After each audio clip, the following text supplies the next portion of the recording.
हरिहंत सिद्ध सूरी उपाध्याय साधु सर्व अर्थ के प्रकाशी मांगलिक उपकारी हैं।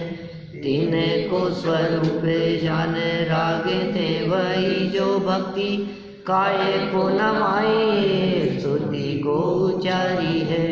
धन्य धन्य तीन ही ते काज सब आज भय कर जोड़े बारे बारे वंदना हमारी है। मंगल कल्याण सुख ऐसो हम चाहते हैं। हो मेरी ऐसी दशा जैसी तुम धारी है। हो मेरी ऐसी दशा जैसी तुम धारी है। हो मेरी ऐसी दशा जैसी तुम धारी है। नागपुर में पंचकल्याण प्रतिष्ठा महोत्सव बहुत सुंदर आयोजन रहा। 5 प्रवचन वहाँ पंचकल्याणक के बीच में हुए और आयोजन के साथ साथ सभी का लक्ष्य प्रयोजन पर भी था और हम सबका प्रयोजन एकमात्र यही है कि कैसे परमात्मा बने। वहाँ पाषाण की प्रतिमा आई और परमात्मा बन गई और हम जो जीव हैं तो हमें भी तो परमात्मा बनना है। तो कैसे बने? आखिर पिछले अनंत काल में ऐसा क्या हुआ कि हम परमात्मा नहीं बन सके? हम जब दर्शन करते हैं भगवान के तो कई बार वेदी पर विराजमान शांतिनाथ भगवान, महावीर भगवान को देखकर ये विकल्प आ जाता है कि अरे भगवान, आप और हम अनादि काल तक साथ रहे, अनादि काल से निगोद दशा में, क्योंकि फाइनली हम भी जो निकले हैं वो नित्य निगोद से निकले हैं। और चाहे वे महावीर भगवान हो चाहे आदिनाथ भगवान हो, सबका स्टार्टिंग पॉइंट तो नहीं कह सकते, लेकिन हाँ प्रारंभिक अवस्था यदि कुछ रही है तो वो है नित्य निगोद अवस्था। प्रत्येक जीव नित्य निगोद से ही निकला है। किसी भी व्यक्ति के सर पर हाथ रख कर के बात करो तो नित्य निगोद से निकला है। दौलत राम जी ने यही बात कही थी, काल अनंत निगोद मझार बीत्यो एकेंद्रिय तनधार। ये हमारा इतिहास रहा है, हिस्ट्री बतला रहे हैं। तो नित्य निगोद दशा ही हमारी भी थी और आपकी भी नित्य निगोद दशा ही थी। माने उस निगोद दशा में आप और हम, भगवान को देख करके ऐसा विकल्प आता है, आप और हम अनंत काल साथ में रहे। फिर आप भी वहाँ से निकले और हम भी वहाँ से निकले, लेकिन निकलने के बाद आपने ऐसा क्या किया कि आप सिद्धालय में जाकर विराजमान हो गए, और ऐसा हम क्या करते रह गए जिसके कारण हम अभी भी संसार में ही भटक रहे हैं? आखिर ऐसा क्या है? भगवान को देखकर उनके दर्शन करते समय निरंतर ये प्रश्न अपने चित्त में खड़ा होना चाहिए कि आखिर ऐसी क्या बात है कि हमारी संसार दशा चल रही है। और उसका बहुत सुंदर कारण जो बतलाया गया है आगम में, शास्त्रों में, उस कारण की चर्चा आज हम यहाँ पे आरंभ करने वाले हैं। 7 तत्व संबंधी भूल। तत्व ज्ञान पाठमाला भाग 1 है। पहले पाठ की चर्चा अपेक्षित विस्तार से कर चुके हैं और नागपुर जाने के पहले मैंने सुख क्या है उसकी चर्चा 2 दिनों में की थी, और अभी फिर उदयपुर जाने के पहले 4 दिन हैं हमारे पास में। एक दिन तो वेदी प्रतिष्ठा होगी सांगानेर में, और बीच में 4 दिन हैं अपने पास में जिनमें 7 तत्व संबंधी भूलों की चर्चा मुझे करनी है। विषय बहुत गंभीर है, चर्चाएं इतनी गहराई से की जा सकती हैं कि 1 महीने तक हम 7 तत्व संबंधी भूलों की चर्चा करें तो शायद वो भूलों की चर्चा पूरी नहीं हो। जब ये प्रकरण चला था, मोक्ष मार्ग प्रकाशक के आधार पर चला था, तब भी हमने चर्चा की है और लगभग 11-12 प्रवचनों में हमने इसकी चर्चा पोन्नूर मलई, जहाँ आचार्य कुंद स्वामी की साधना स्थली है मद्रास चेन्नई के पास, वहाँ हमने 11-12 प्रवचनों में 7 तत्व संबंधी भूल की चर्चा पहले की है। वो भी ऑडियो प्रवचन उपलब्ध है। कोशिश तो यही रहेगी कि 4 दिनों में पूरा हो जाए, फिर भवितव्याधीन है। भगवान के ज्ञान में झलक रहा है कितने दिन में क्या चलना है। ये प्रकरण भी जो यहाँ लिया गया है, ये मोक्ष मार्ग प्रकाशक के 7वें अध्याय को आधार बनाकर लिया गया है, वहीं से लिया है। मोक्ष मार्ग प्रकाशक पेज नंबर 225, वहाँ 225 नंबर पेज से 7 तत्व संबंधी भूल का प्रकरण प्रारंभ हुआ और वो प्रकरण चला है लगभग 234 पेज तक, माने 9-10 पेज में मोक्ष मार्ग प्रकाशक में 7 तत्व संबंधी भूलों की चर्चा की गई है। यह पाठ यहाँ उसी विषय वस्तु के आधार पर दिया गया है और पाठ की चर्चा करने के पहले आचार्य कल्प पंडित टोडरमल जी का परिचय दिया गया। टोडरमल जी का परिचय अभी हमने पिछले भाग में कुछ दिन पहले ही पढ़ा था और पूरा प्रवचन हमने टोडरमल जी के परिचय संबंधी किया था, इसलिए मैं नहीं समझता हूँ कि इस विषय को अभी रिपीट करने की कुछ ज़रूरत है। लेकिन फिर भी टोडरमल जी साहब कौन थे? टोडरमल जी तो अपने गुरु हैं। यहाँ बैठते हैं तो ऐसा लगता है ऊपर टोडरमल जी बैठे हैं और उनका हाथ अपने माथे पर है। ये जिस गद्दी पर बैठे हैं, यहाँ टोडरमल जी बैठते थे। जिस मंदिर में आप सब बैठे घूमे हैं, बैठते हैं, तो यहीं तो बैठते थे। जब गद्दी से उतरते थे, यहाँ बैठे बैठे चर्चाएं करते थे, कभी यहाँ बैठ जाते थे, कभी यहाँ बैठ जाते थे, कभी इधर बैठते थे। कितने सालों तक उन्होंने यहाँ बैठ करके स्वाध्याय किया, स्वाध्याय कराया, शास्त्र सभा में लोगों को सिखाया, पढ़ाया। वे अद्भुत व्यक्तित्व के धनी थे टोडरमल जी। माने विद्वान तो बहुत होते हैं, लेकिन ऐसे विद्वान जो विद्वान दुनिया को समझाए, ऐसे बहुत मिलेंगे आपको। कहते हैं पंडिताई माथे लगी, दोहा तो अच्छा नहीं लगता है बोलते हुए। पंडिताई माथे लगी, पूर्व जन्म के पाप और औरन को उपदेश दें, रह गए कोरे आप। तो ऐसी दशा टोडरमल जी की नहीं थी कि दूसरों को तो उपदेश देवें और स्वयं उस तत्व ज्ञान से अछूते रह जाएं, कोरे रह जाएं। ये स्थिति नहीं थी।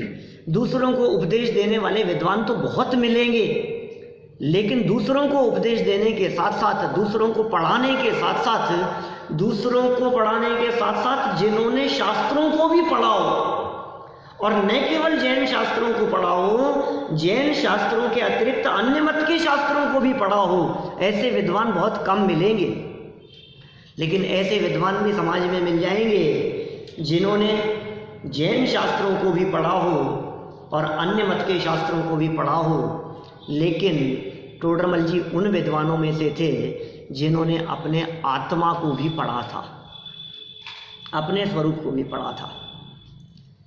आप कहेंगे साहब अपने स्वरूप को पढ़ने वाले विद्वान भी कई मिल जाएंगे, लेकिन टोडरमल जी उन विद्वानों में से थे जिन्होंने अपने स्वरूप को भी पढ़ा, जिनागम के शास्त्रों को भी पढ़ा, अन्य मत के शास्त्रों को भी पढ़ा और समाज को भी पढ़ा।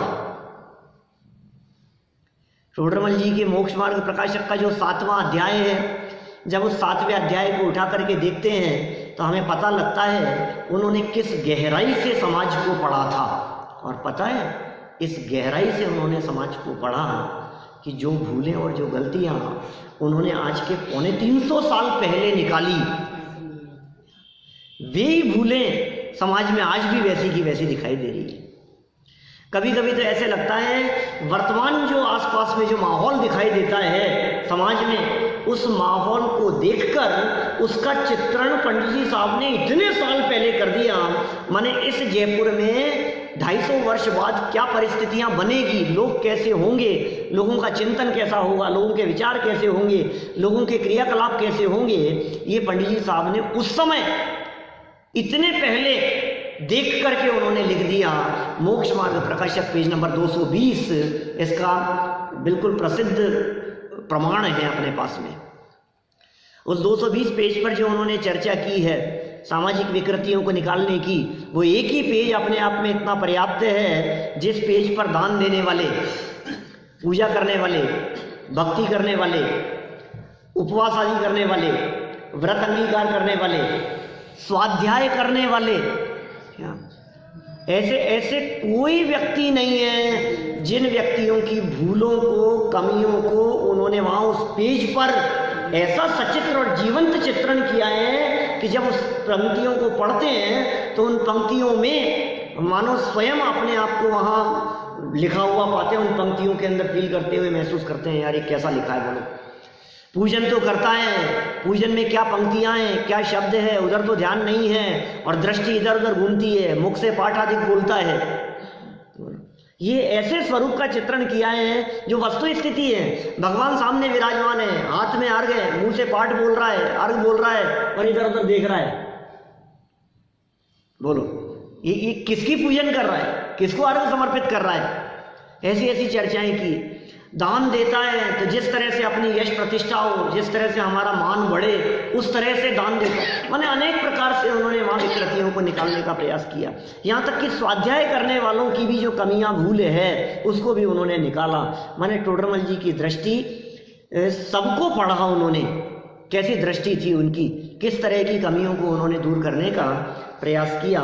और इतना ही नहीं, 2 कदम और आगे बढ़ करके थी उनकी विद्वत्ता तो, क्योंकि उन्होंने न केवल अन्य मत की कमियों को निकाला, न केवल ग्रहित मिथ्यात्व पर चोट मारी, न केवल सामाजिक विकृतियों को दूर करने का प्रयास किया, अपितु विद्वानों के अंतरंग में जैन शास्त्रों को पढ़कर और अभ्यास करने के बावजूद भी कहाँ भूल और कमियां रह जाती है, उसे भी पंडित जी ने निकालने का प्रयास किया। विद्वानों के लेवल पर बहुत विद्वान है साहब, बहुत ज्ञानी है, बहुत बड़े बड़े विद्वान, लेकिन उस लेवल पर पहुंच करके भी कहाँ कमी रह जाती है जिसके कारण जीवन में मोक्ष मार्ग प्रकट नहीं हो पाता है, उसकी बहुत गहराई से चर्चा उन्होंने वहाँ की है। और उसी प्रकरण के अंतर्गत ये प्रकरण है जिसमें सूक्ष्म भूलों को निकालने का प्रयास किया गया है। 7 तत्व संबंधी भूलें देखिए आप, पेज नंबर 9। जब तक जीवादि 7 तत्वों का विपरीत अभिनिवेश रहित सही भाव भाषण न हो तब तक सम्यक दर्शन की प्राप्ति नहीं हो सकती। कितनी सुंदर बात इन्होंने यहाँ कह दी है। सम्यक दर्शन की प्राप्ति कब तक नहीं हो सकती, तो कहा जब तक 7 तत्वों का, तत्व 7 हैं, 7 तत्व का स्वरूप, इस संबंध में थोड़ी बहुत भूलों की चर्चा ये भी हम पहले कर चुके हैं, ध्यान होगा आप लोगों को, बहुत ज़्यादा पुरानी बात नहीं है।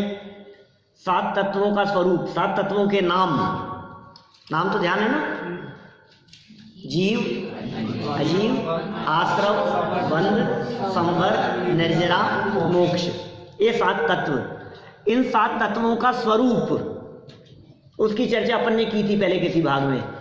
फिर दौलत राम जी की छेड़ाला के आधार पर वीतराग विज्ञान पाठमाला में हमने 7 तत्व संबंधी भूल की भी चर्चा की, वो उस लेवल से थी। और यहाँ मोक्ष मार्ग प्रकाशक को आधार बनाकर 7 तत्वों का विपरीत अभिनिवेश, माने क्या है, उल्टी मान्यता, विपरीत अभिनिवेश विपरीत माने उल्टी, अभिनिवेश माने मान्यता। तो विपरीत अभिनिवेश मतलब उल्टी मान्यता रहित सही भाव वासन ना हो, गलत फहमी जब तक दूर नहीं हो तब तक सम्यक दर्शन की प्राप्ति नहीं हो सकती है। जैन शास्त्रों का अध्ययन कर लेने पर भी मिथ्या दृष्टि जीव को तत्व का सही भाव वासन नहीं होता। ओह, क्या कह रहे हैं यहाँ, शास्त्र पढ़ लेने पर भी नहीं होता भाई। क्यों नहीं हो पाता, उनके कारणों की चर्चा यहाँ 5 पॉइंट बना करके की गई है। जीव और अजीव तत्व संबंधी भूल, बारीक बिंदु हैं, मार्मिक चर्चा है, सूक्ष्म विवेचन है। थोड़ा सा उपयोग को एकाग्र करके गहराई से समझने का प्रयास करना पड़ेगा। क्या क्या भूले हैं देखो, क्यों नहीं हो पा रहा है, मिथ्या दृष्टि क्यों बना हुआ है, पढ़ करके भी काम क्यों नहीं हो पा रहा है। शास्त्र तो बहुत पढ़े, ऐसी बात नहीं कि हमने कभी शास्त्र नहीं पढ़े हो। आपने शास्त्र पढ़े कि नहीं साहब? हमने तो नहीं पढ़े। क्या बात कर रहे हो आप? इस जन्म में भले ही नहीं पढ़े हो, पिछले जन्मों में अनेक बार, अनगिनती जन्मों में अनगिनती शास्त्र पढ़े हैं। सब अंग पढ़े 9 पूर्वे रटे, पर उनका भाव नहीं जाने। ये लिख रहे हैं यहाँ, ये लिखेंगे देखो, ये क्या कह रहे हैं। जैन शास्त्रों में वर्णित, माने देखो अन्य मत के शास्त्रों की बात नहीं है, जैन शास्त्रों में वर्णित जीव के त्रस स्थावर आदि तथा गुणस्थान मार्गणा स्थान आदि भेदों तथा अजीव के पुद्गल आदि भेदों व वर्णादि पर्यायों को तो जानता है। तो अब क्या गलती हो गई, जानता हूं तो ये उनकी बात कर रहे हैं जिन्होंने जैन शास्त्रों को पढ़ा है और जैन शास्त्रों में जो वर्णन की है ना, जो बातें जीव के संबंध में कितनी बातों से वर्णन किया है। बोले त्रस स्थावर आदि, जीव कितने प्रकार के होते हैं। तो वहां स्वामी आचार्य ने लिखा संसारिणो मुक्ताश्च, संसारी और मुक्त। बोले संसारी जीव कितने प्रकार के होते हैं, तो कहा संसारिणस त्रस स्थावर, संसारी जीव त्रस और स्थावर 2 प्रकार के होते हैं। आपको पता है ना त्रस कौन होते हैं, स्थावर कौन होते हैं, भूल गए? 2 इंद्रिय से ऊपर वाले सब त्रस, और 1 इंद्रिय जीव स्थावर। और 1 इंद्रिय जीव जो स्थावर हैं वो कौन कौन से? 5 प्रकार के, पृथ्वी कायिक, जल कायिक, अग्नि कायिक, वायु कायिक, वनस्पति कायिक। पृथ्वी, जल, अग्नि, वायु, वनस्पति, ये 5 स्थावर हैं, ये सब 1 इंद्रिय हैं। माने जीव के संदर्भ में इन सब बातों को जानता है।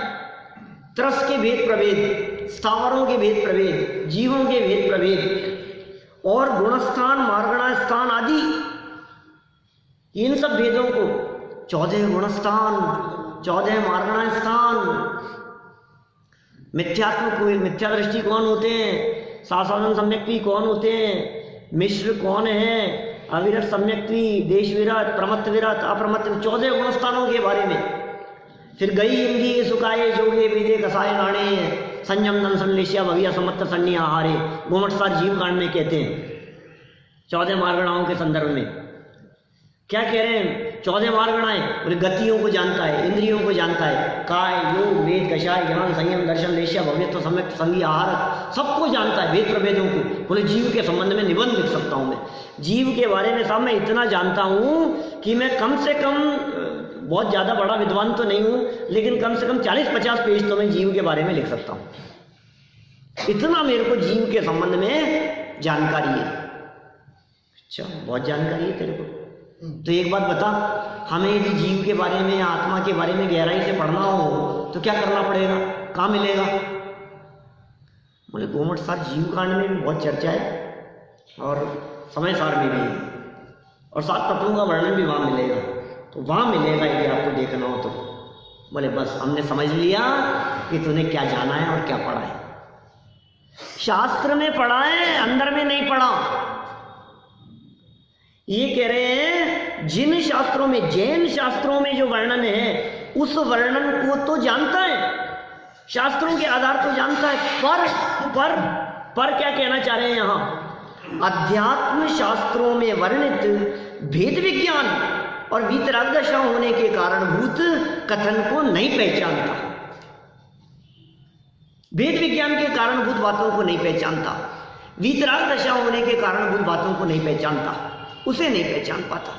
क्या वर्णन किया है, क्या बात है, क्या होता है भेद विज्ञान? जीव अजीव को जान करके क्या जाना तुमने? अजीव को जान लिया। बोलो, इन्होंने क्या कहा? भेदों को, गुणस्थान मारणा आदि भेदों को तथा अजीव के पुद्गल आदि भेदों को। अजीव मतलब अजीव जानते हो? हाँ हाँ, अजीव के बारे में कैसे नहीं जानते? चेतनता बिन सो अजीव है, जानते हो?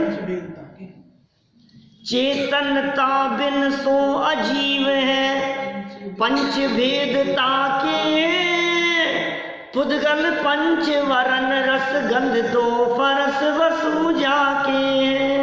पुद्गल, जे पुद्गल को चलन सहाई, धर्म द्रव्य जीव और पुद्गलों को चलने में सहयोगी।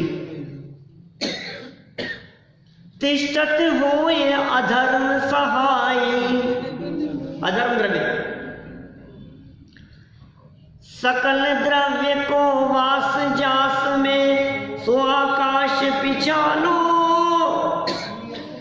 नियत वर्तना निश दिन सो व्यवहार काल परिमाण। सब अजीव के पुद्गल आदि भेदों को, वर्ण आदि विशेषों को सबको जानता है। शास्त्रों में जैसे जैसे वर्णन किए, अरे सुन, ये सब कर्णानुयोग के शास्त्रों में है, ये सब आगम ग्रंथों में है। ये कह रहे हैं अध्यात्म शास्त्रों में वर्णित भेद विज्ञान और वीतराग दशा के कारणभूत बातों को नहीं पहचानता। माने प्रयोजन पर दृष्टि नहीं है, सबसे बड़ी प्रॉब्लम ये है।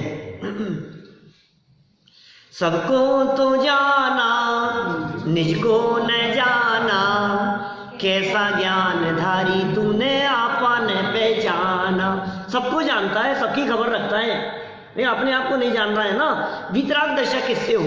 वीतरागता मुख्य है, रागादि घटे या नहीं, वीतरागता लक्ष्य में आई या नहीं, अपना स्वरूप पकड़ में आया या नहीं, अपने आप को पहचाना या नहीं, जानता है। जीव को जाना, ये जीव है और ये अजीव है। सब जीव को भी जानता हूँ और अजीव को भी जानता हूँ, दोनों मेरे ज्ञान का विषय बन रहे हैं। सुन, ये जीव और ये अजीव, इससे काम नहीं चलेगा। जीव और अजीव में मैं जीव और ये मुझसे भिन्न अजीव, तो जीव को जीव रूप जानकर उसमें अपनापन भाषित होवे तो काम चलेगा। ये सारे ये 5 बिंदु कहे हैं यहाँ।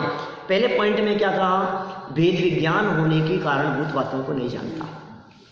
अध्यात्म शास्त्रों में समय सार जैसे शास्त्रों में मिलेगी, ऐसे अध्यात्म की बात, प्रयोजनभूत बातें हैं, क्या बारीकी से वर्णन किया है। मैंने आपको क्या बतलाऊं, समय सार की जो शैली है, इतनी गजब की शैली है। कभी कभी तो लोगों से चर्चा करते हैं तो कई लोग तो ऐसी बातें कहते हैं, ये समय सार पढ़ने लायक नहीं। श्रावकों के, गृहस्थों के, अरे गृहस्थों की चर्चाएं, अज्ञानियों की चर्चाएं, मूल गाथाओं में उन्होंने घर बार महल मकान आदि परिग्रह के त्याग करने की बातें कही है, छोड़ने की बात कही है, उनमें अपनेपन की बात कही है। तो ये बातें गृहस्थों की नहीं है तो किसकी बातें हैं? बहुत बहुत इतना आनंद आता है, इतने रहस्य भरे हैं उसमें, कदम कदम पर बहुत सरल है। पहला अधिकार है उसका जीवाधिकार। पूर्व रंग को मिलाकर के 68 गाथाएं हैं। किसी को निबंध लिखना था जीव अजीव के संबंध में, तो मेरे से आकर के कहा कि मेरे को जीव अजीव के बारे में निबंध लिखना है, कोई 8-10 पेज में। तो और हमने सुना है कि समय सार में भी जीव अजीव के बारे में है, तो आपके यहाँ समय सार मिल जाएगा, तो बता दो तो हम उसमें से जीव अजीव के बारे में निबंध लिख देंगे। 6-7 पेज लिखने हैं। मैंने कहा सुनो, तुम समय सार लेकर के और समय सार के पूरे जीव अजीवाधिकार को देखकर जीव अजीव के बारे में निबंध नहीं लिख सकते। क्यों? क्योंकि समय सार में न तो जीव का वर्णन है, न अजीव के भेद प्रभेदों का वर्णन है। पूरा जीवाधिकार लिख दिया। क्या कह रहा हूं मैं? समय सार में पूरा 68 गाथाएं, पहली गाथा से लेकर 68 गाथाओं तक देखना। 68 गाथाओं में जीवाजीवाधिकार लिखा उन्होंने, लेकिन उस पूरे जीवाजीवाधिकार के अंदर कहीं आपको ये चर्चाएं नहीं मिलेगी। गुणस्थान, मार्गणास्थान, जीव के भेद प्रभेद, शब्दोल्लेख जरूर है 50 से 55 तक की गाथाओं में, वहाँ वर्णन है, गुणस्थान मार्गणास्थान आदि मेरा स्वरूप नहीं है। लेकिन आप वहाँ उनकी जो बारीकी है, वो बारीकी क्या है, क्योंकि वो अध्यात्म शास्त्र है, लेकिन उसकी बारीकी क्या है उसमें कि जीव अजीव नहीं है और अजीव जीव नहीं है, ये बताना है। हमें ये नहीं बतलाना कि जीव के दो भेद हैं, संसारी जीव और मुक्त जीव। संसारी जीव चतुर्गति में घूमते हैं, मुक्त जीव सिद्धालय के अंदर जाकर के विराजमान होते हैं। चतुर्गति वाले जीव 4 प्रकार के हैं, अलग अलग हैं, मनुष्य गति के, नरक गति के, तिर्यंच गति के। अरे क्या बताएं तुम्हारे को, इतना समझ लो, जीव अजीव नहीं है, अजीव जीव नहीं है। जीव को अजीव में नहीं मिलाना और अजीव को जीव में नहीं मिलाना, ये जीवाजीवाधिकार का सार है। ये वेद विज्ञान के कारण है।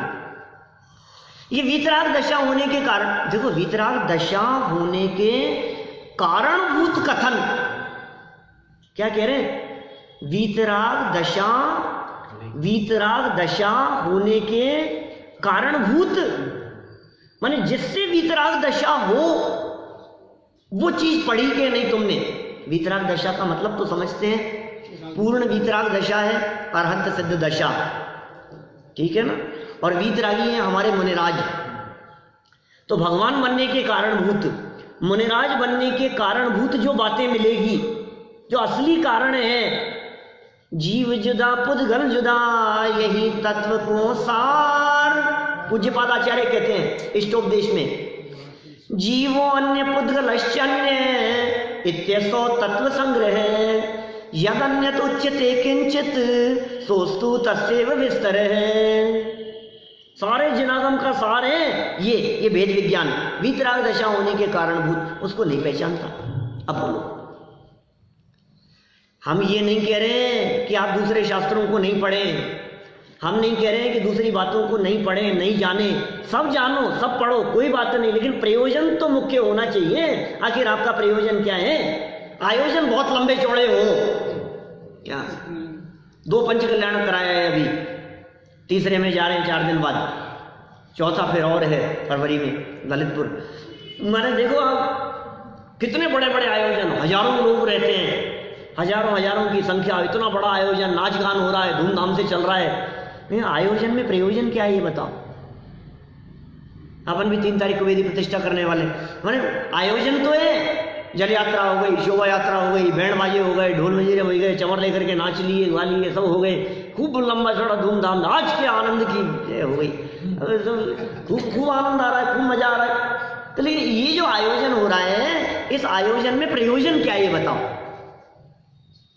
मैं यदि लौकिक में बात करूं, जगत में आज की जो स्थिति है समाज में, किसी भी धार्मिक आयोजन का प्रयोजन करने वालों का, कराने वालों का, उनका प्रयोजन 99.9% ऐसा ही रहता है, धर्म का प्रचार प्रसार तो किसको करना है, सबको अपना प्रचार करना है,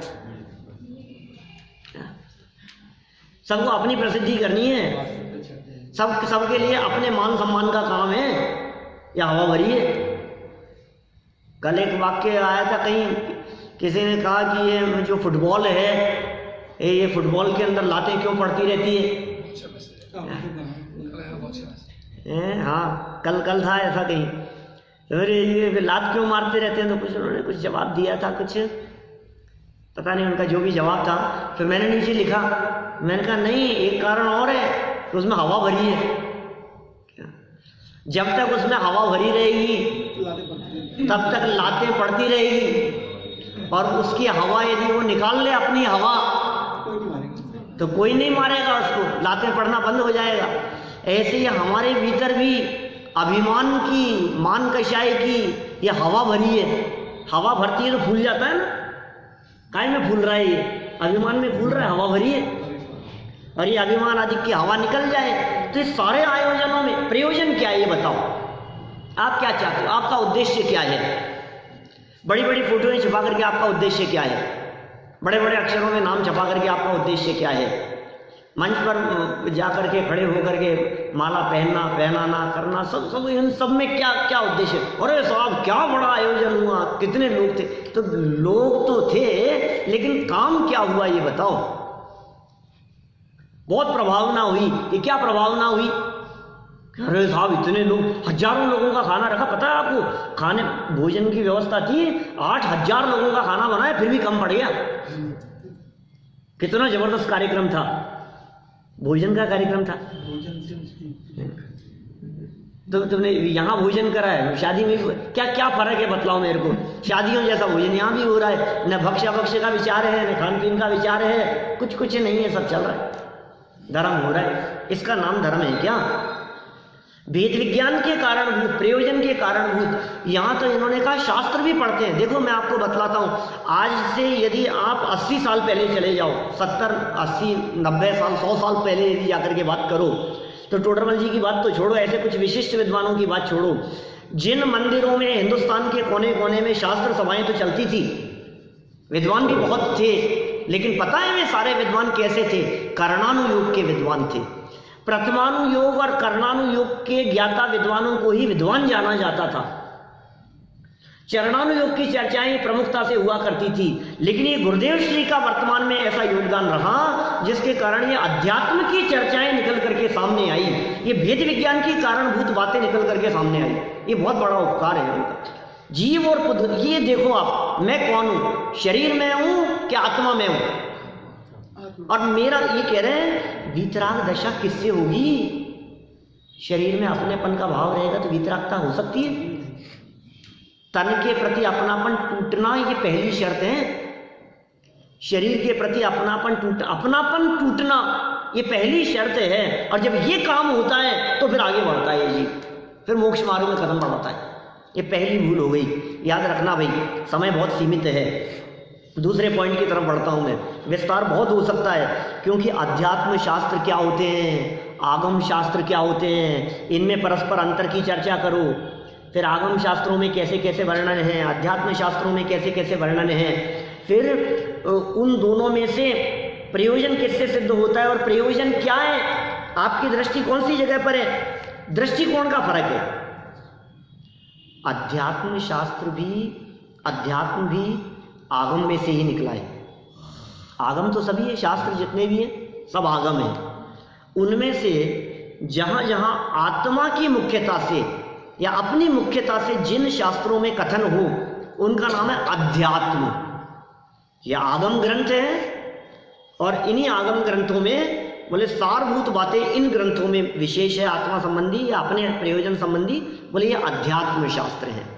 तो आगम शास्त्र और अध्यात्म शास्त्र, इसलिए कभी कभी ऐसा भी कहते हैं आचार्य कुंद स्वामी के ग्रंथ वे आगम नहीं परमागम है। उनको परमागम कहते हैं, पंच परमागम कहलाते हैं।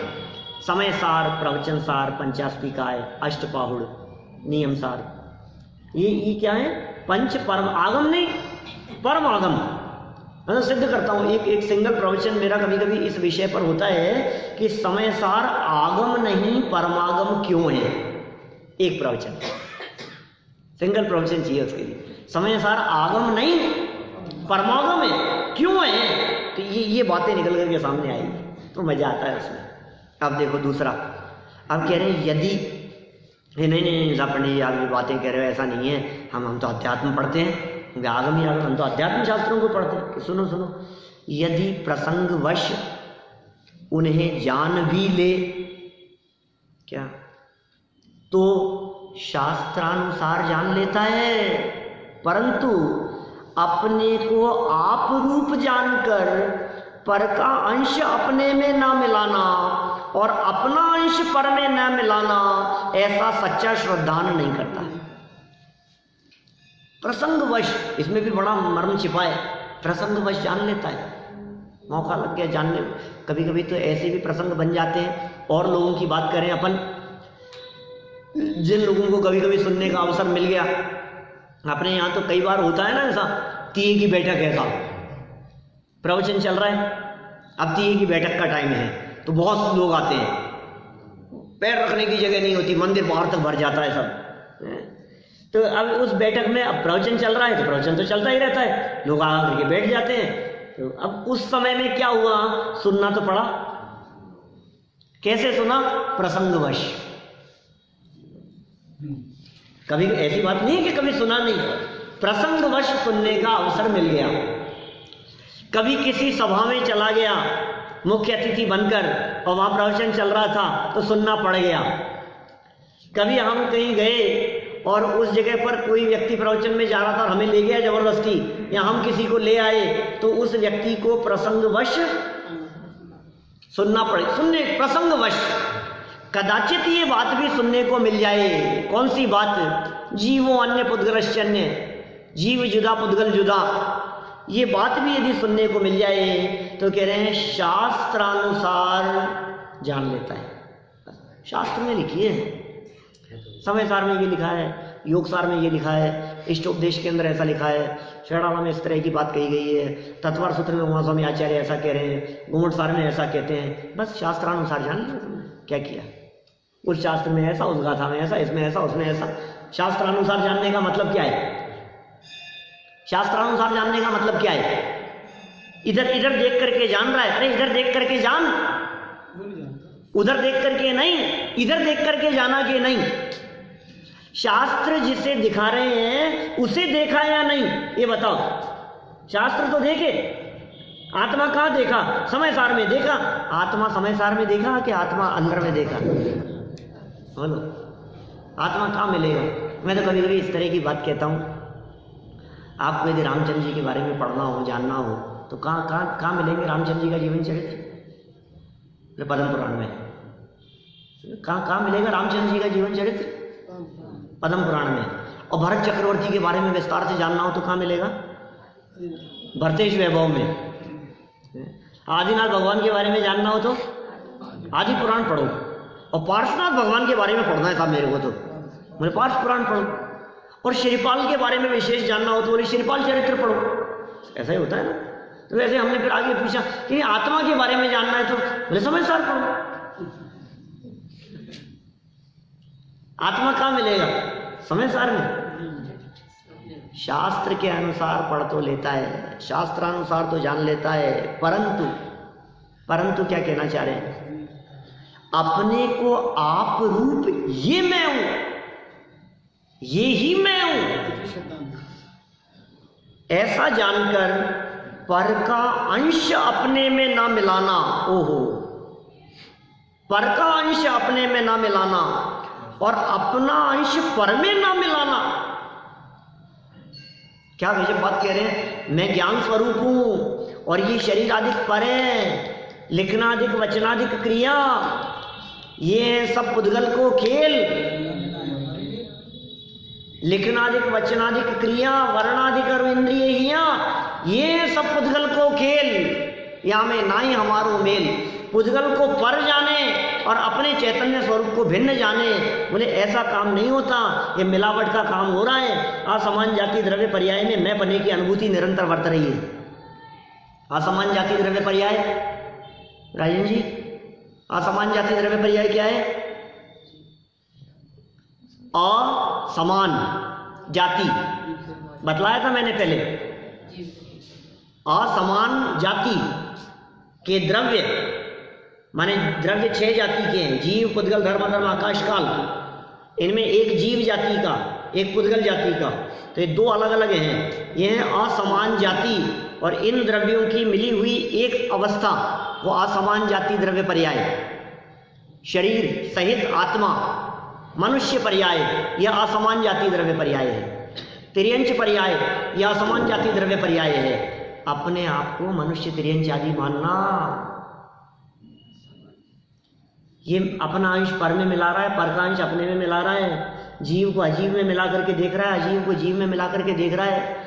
ये तो बहुत आनंद का मार्ग है। सही कह रहा हूँ, यदि ये भेद विज्ञान सहित चले तो कष्ट का काम नहीं है। इतना आनंद है इस मार्ग में, इतना आनंद है इस वेद विज्ञान की चर्चा में, जिस आनंद की आप कल्पना नहीं कर सकते हो। ये चर्चा मात्र में इतना आनंद है।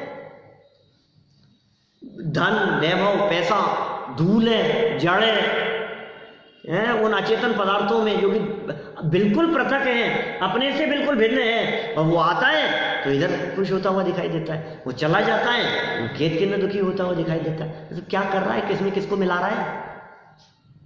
मैं उससे भिन्न हूं ना। यदि मैं उससे भिन्न हूं तो उसके आने से मुझ में क्या बढ़ गया और उसके चले जाने से मुझ में क्या घट गया, ये बताओ। लक्ष्मी बड़ी अधिकार भी पर बढ़ गया क्या बोलिए। श्रीमद् राजचंद्र जी की पंक्तियां हैं। लक्ष्मी बढ़ गई, अधिकार बढ़ गया, क्या बढ़ गया तेरा? अभिमान बढ़ा है, अभिमान। परिवार और कुटुंब का बढ़ना ये नरदेह की हार है। क्या वृद्धि हुई है? एक बार नयों की दृष्टि से विचार करके देखो तो सही, कुछ नहीं बढ़ रहा है। मैं बढ़ गया, मैं बढ़ गया। आपकी बर्थडे? अच्छा, कितने बड़े हो गए? 1 साल और बड़े हो गए, छोटे हो गए। किसको किस में मिला करके देखता है? अजन्मा तत्व अंदर में विराजमान है, जिसका न जन्म होता है न जिसका मरण होता है। उस तत्व का लक्ष्य करने का प्रयास क्यों नहीं करता है? उस तत्व का लक्ष्य क्यों नहीं होता है जिस तत्व का जन्म नहीं होता, जिसका मरण नहीं होता? मैं तो हूं ना, या मेरा जन्म होता है। ये कह रहे हैं आप शरीर को अपने में मिला करके देखता है तो ये मिलावट का काम होता है। देखो क्या कह रहे हैं, प्रसंगवश जान लिया कि शरीर और आत्मा अलग अलग होते हैं। प्रसंगवश जान लिया कि दोनों अलग अलग हैं। कैसे प्रसंगवश? किसी की डेथ हो गई, शमशान में गए, ले गए हैं डेड बॉडी, भाई शरीर तो अलग ही शरीर पड़ा रह गया था, वो चला गया। अभी प्रसंगवश जान तो लिया। कभी कभी शास्त्रानुसार जान लेता है, आगम के अनुसार जान लेता है, परंतु ये टोडरमल जी का परंतु है। मोक्ष मार्ग प्रकाशक के अंदर गिनो तो जितने पेज हैं उससे ज्यादा परंतु मिलेंगे। क्या? और परंतु माने क्या है? परंतु माने अब तक जो कहा है ना उस पर पानी फेर दो। परंतु का मतलब क्या है? क्या आप आ रहे हैं ना साहब हमारे यहाँ आयोजन में आ रहे हैं, परंतु परंतु माने पक्का नहीं, परंतु माने जो बात कही ना उस बात से पलटने के लिए परंतु शब्द का प्रयोग किया जाता है। तो कहा ये शास्त्रों के अनुसार तो जानता है, अरे बहुत अच्छी बात है, परंतु परंतु माने क्या हुआ? कुछ नहीं किया। लाख करोड़ अरब कमा लिए तो क्या हो गया उसमें? क्या कर लिया तूने? क्या कह रहे हैं? अपना अंश अपने को आप रूप जानकर, मैं कौन हूं, मेरा क्या स्वरूप है, ऐसे स्वयं को स्वयं रूप जानकर पहले तो जाने, फिर पर का अंश अपने में ना मिलाना। अपने को आप रूप जानना और पर का अंश अपने में न मिलाना और अपना अंश पर में न मिलाना, ऐसा सच्चा श्रद्धान नहीं करता। ये बहुत मार्मिक पॉइंट है। इस संबंध में कई बातें मेरे को कहनी है और नीचे भी कुछ बिंदु बहुत सुंदर हैं। हम कल इन बिंदुओं की विस्तार से चर्चा करेंगे। अभी की बात को यहीं विराम दें।